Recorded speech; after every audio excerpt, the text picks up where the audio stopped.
56 past the hour, nearly 1 year ago, the U.S. witnessed some of the devastating images from the U.S. withdrawal from Afghanistan as families sought to flee the Taliban takeover. And now we're taking a look back at some of these historic moments and what daily life now looks like for Afghans. Joining us now with more is Krish O'Mara Vignarajah, the president and CEO of the Lutheran Immigration and Refugee Service. She served as a White House policy director for First Lady Michelle Obama and a senior advisor at the State Department under Secretary of State Hillary Clinton. Krish, it's always a pleasure to see you. How has the withdrawal of the United States from Afghanistan changed the people there's lives?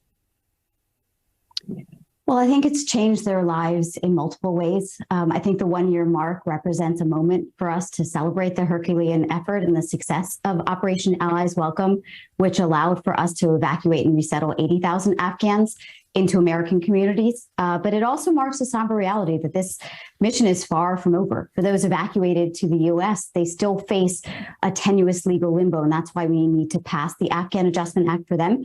But in Afghanistan, hundreds of thousands remain in harm's way, facing Taliban retribution. Girls have been left to fend for their education, women for basic freedoms, the economy and the healthcare system are collapsing, and famine remains a real threat. And let's talk a little bit about that, the refugees side of this. I mean, during the withdrawal, the U.S. hosted refugees at various military bases across our country. What's the situation like for those families who are already brought to the United States, not the ones that are not lucky enough yet to be able to get here? Yeah, so my organization, LIRS, we settled 13,500 of them. They are hopeful, they're optimistic about navigating a new life in a new culture, in a new language. The vast majority, 99%, are now in permanent homes. We've had welcoming communities across the country excited to welcome our allies as neighbors. But of course, there are challenges. Affordable housing, we all as Americans know how difficult that has been.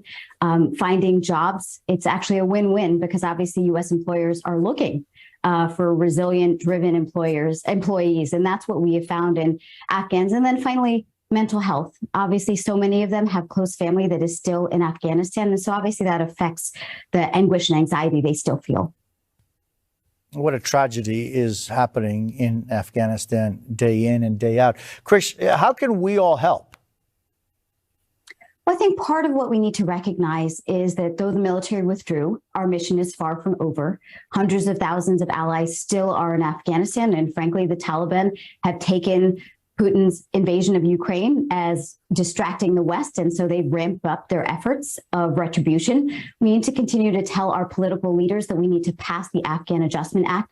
Those Afghans who are here in the U.S., they only have a tenuous legal limbo. We've done this for every wartime evacuation policy. We need to do this for them as well. Krish O'Mara Vignarajah, thank you so much for being with us this morning.